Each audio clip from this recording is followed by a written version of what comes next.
Hello, welcome to German class. I'd like to give you an information at the beginning. These lessons are based on my book German Grammar A1 to B1. The link to the video presentation of the book and the link to my YouTube channel are given below in the description box. From there, you can see the presentation of my book. I request you to give a like and subscribe to my YouTube channel, and many thanks to them who have already subscribed to it. Now let us move to the main discussion. Today we will discuss nouns and verbs and sentence making, sentence structure. Previously we discussed those words in German language which are very few in number, and there we saw that pronouns which are very few in number, these pronouns are used in three different forms when they are used in a sentence. Nouns, which are very wide in number in German language, nouns are also used in three different forms when they are used in a sentence. These three different forms are nominative, accusative, and dative. These three different forms are showed through the article that is used with the noun. There are several kinds of articles, as for example, definite article, indefinite article, negative article, possessive article, etc. We will discuss today definite article and indefinite article. There are three definite articles in German language. These three articles are der, das, and die. Der, das, and die. These are the three different definite articles in German language. Der is used before a masculine noun. Das is used before a neuter noun. And die is used before a feminine noun or before a noun which is in the plural form. Now, there is no hard and fast rule to determine the gender of a noun. We can take an example. Stift, it means pen. Buch, it means book. Tasche, it means bag.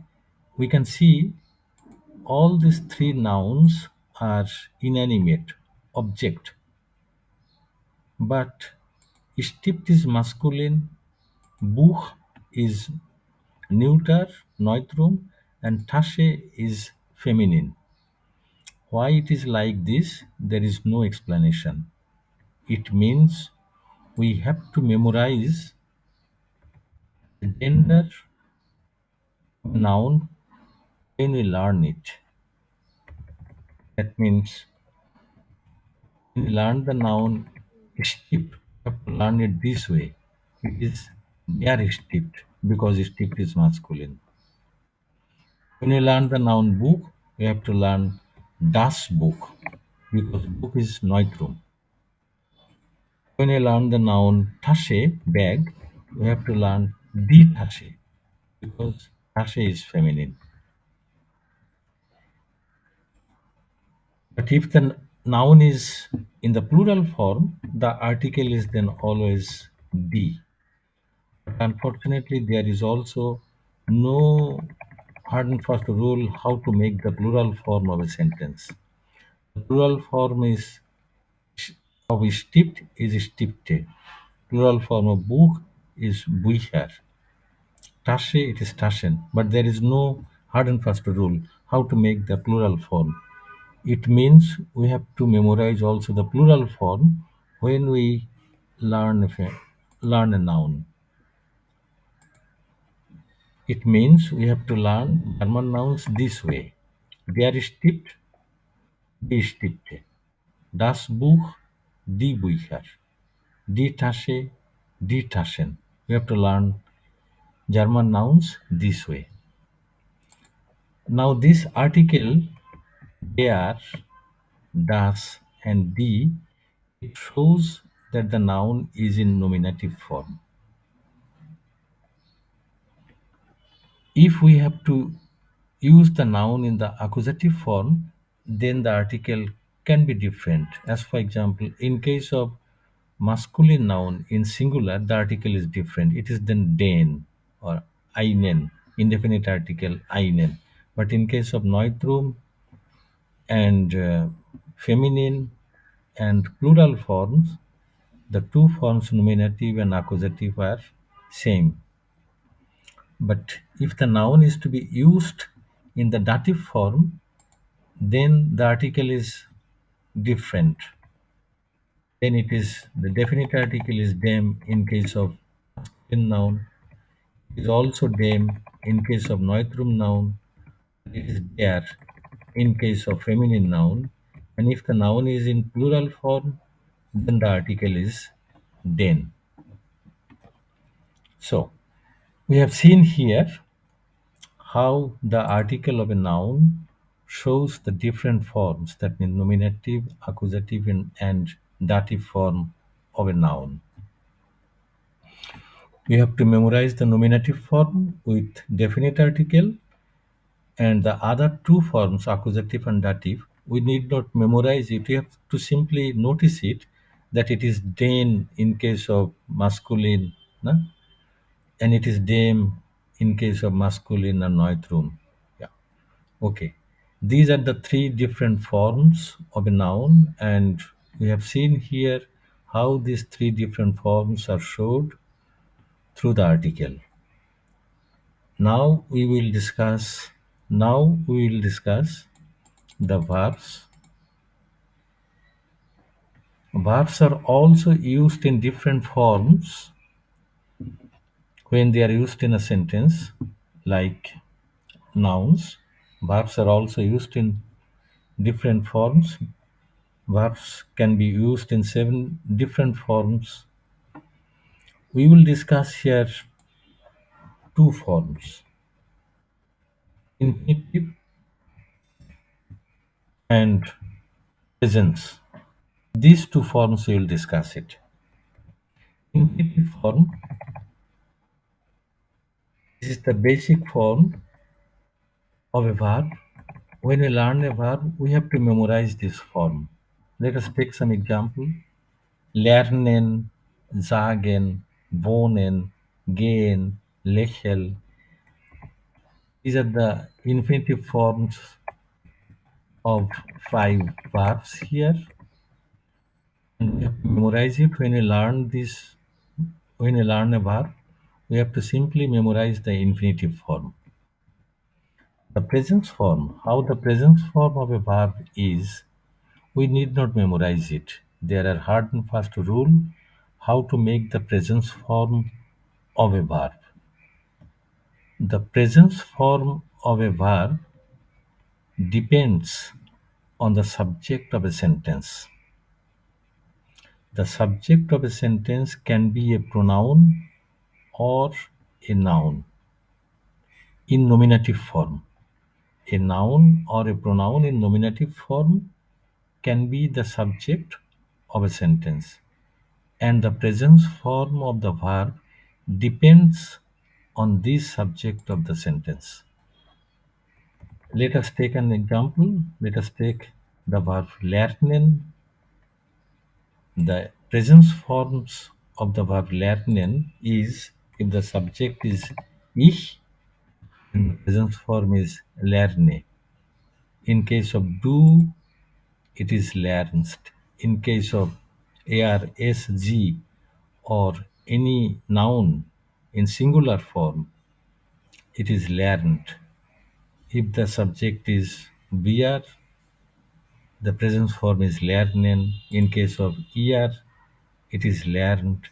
And in case of sie, or any noun in plural form, it is lernen.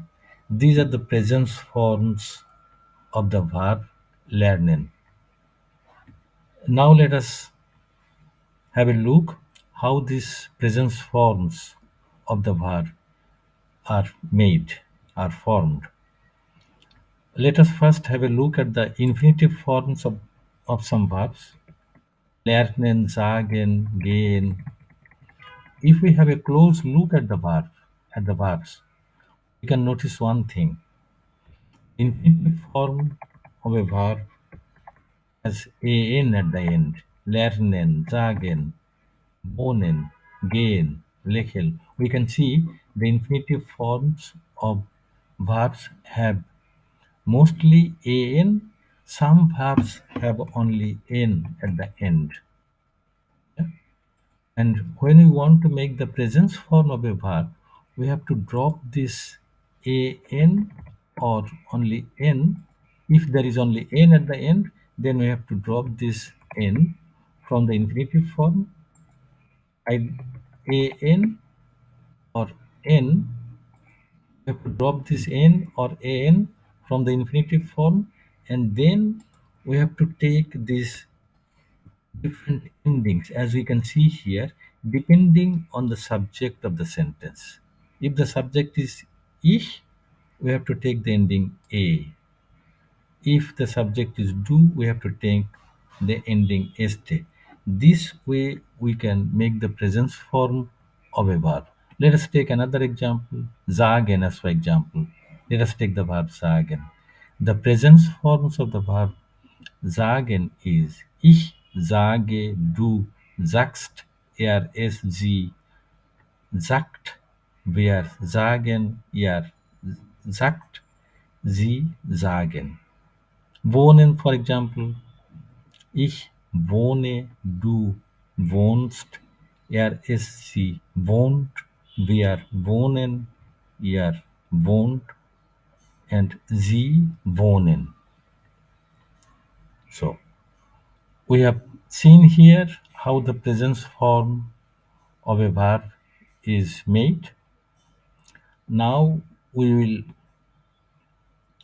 have a look at how a sentence is made, how to make sentences. Now we will have a look at it. Let us take the sentence. For example, man will buy a computer tomorrow. If we want to express this sentence in German, how we have to express it in German? First, we have to identify the verb. The verb is buy. The German word for buy is kaufen. Yeah. The other parts of the sentence is the man, it's a noun. Computer, it's also a noun. And tomorrow, it's an adverb. Now we have seen noun when it is used in a sentence, it should be, must be, either in the nominative form or in the accusative form or in the dative form. That means when we use the verb man in the German sentence, man, this noun should be either in nominative or in accusative or in dative. Exactly the same way, a computer, it is also a noun. Computer should be used in the German sentence also in either in nominative or in accusative or in dative. In which form exactly, we will see it right now. Tomorrow, it's an adverb. It remains always, an adverb remains always unchanged when it is used in a sentence. Yeah. We have to determine in which form the noun man should be used in the German sentence and in which form the noun a computer should be used in the German sentence. In which form they will be used in the German sentence depends on which kind of WH question it is an answer to. For example, the man. This part, it is an answer to the WH question who. Who will buy the man? The man, it is answer to the WH question who. Now, a noun which is the answer to the question who, it should be, it must be in the nominative form in a German sentence. The man, it answers the question who will buy, it must be in the nominative form. Man is masculine, the nominative form is der Mann. Exactly the same way, computer, in which form it will be used in the German sentence depends on what kind of WH question it is an answer to. What will the man buy? Answer is computer. Computer is answer to the question what. Now the answer to the question what is used in a German sentence either in the accusative form or in the nominative form. In which form it will be exactly used in this sentence, it depends on whether we have already a nominative form in the sentence or not. Yes, we have already a nominative form in the sentence, the man. That's why a computer, it will be used in the accusative form in the German sentence. Now, computer is masculine and the accusative form is einen computer. We have already seen it here. Na? Accusative einen, masculine accusative einen. Yeah. The computer, this noun, it will be used in the German sentence in the accusative form. And how we have determined it, we have discussed it right now. And tomorrow, this part of the sentence, tomorrow, it is an adverb, and an adverb is always remains unchanged in a sentence. And tomorrow, the German word for tomorrow is morgen. Now, der Mann, each answer to the WH question is a part of the sentence. Der Mann, it is a part of the sentence.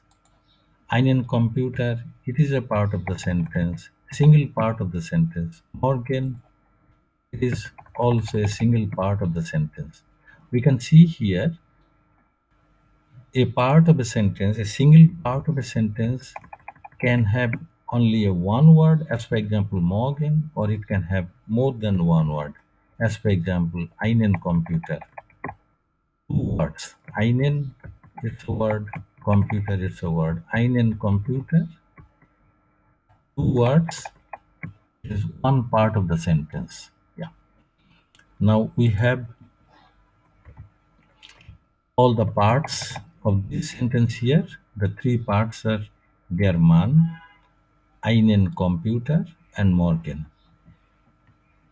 Now we can start the sentence with any part of the sentence. We can start the sentence either with der Mann or with einen Computer or with morgen. But right after that part, we have to use the verb. The verb is kaufen. And we have seen the verb is to be changed accordingly, according to the subject. The subject is der Mann. It is a noun, singular noun. The present form of the verb is to be then kauft, like lernt, no? Lernt. And it is to be kauft. We have used the present form of the verb. And why we have used the present form of the verb? Because Man will buy a computer tomorrow. It expresses future time. Now, if we want to express present time or future time in a German sentence, we have to take the presence form of the verb. In other words, the presence form of a verb expresses either present time or future time in a German sentence. And here, the man will buy a computer tomorrow. The time is future, it is future time. That's why we have to take the presence form of the verb. And the sentence is then, we can start with any part of the sentence, der Mann. Then right after that, we have to use the verb. The verb has always the second position in a sentence. Der Mann kauft morgen einen Computer. Or we can also start with another part of the sentence. Let us say morgen, but right after that we have to use the verb. Morgen kauft der Mann einen Computer. Or we can also start the sentence with einen Computer,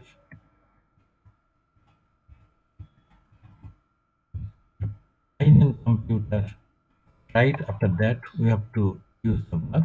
Einen Computer kauft der Mann morgen. Let us take another sentence. Let us take the sentence, the pen is there.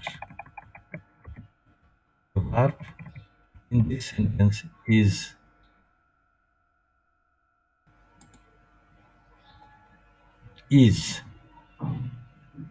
Yeah? And we have in this sentence a noun and an adverb there. The question is in which form the noun is to be used here. Now the pen, it is answer to the question what.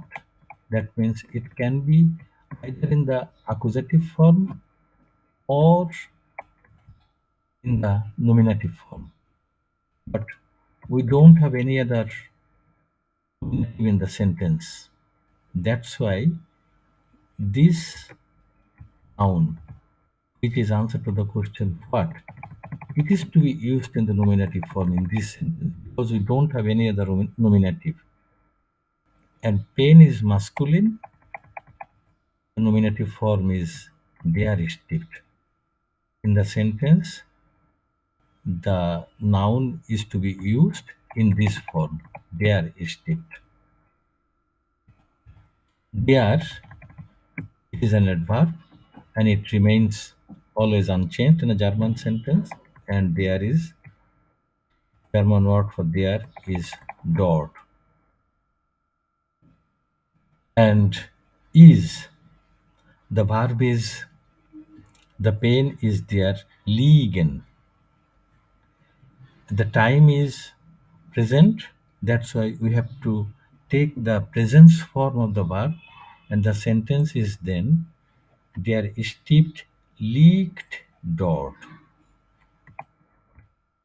We have started the sentence with the part der Stift, and right after that we have to use the verb liegt and then the other part of the sentence dort. Der Stift liegt dort. Or we can also say, we can start the verb, start the sentence with dort liegt der Stift. The verb has always second position in a German sentence. It is fixed. We can start the sentence with any part of the sentence, but right after that, we have to use the verb. The verb has always the second position. So that's all what I wanted to discuss with you today. Thank you very much for your patience. Thank you.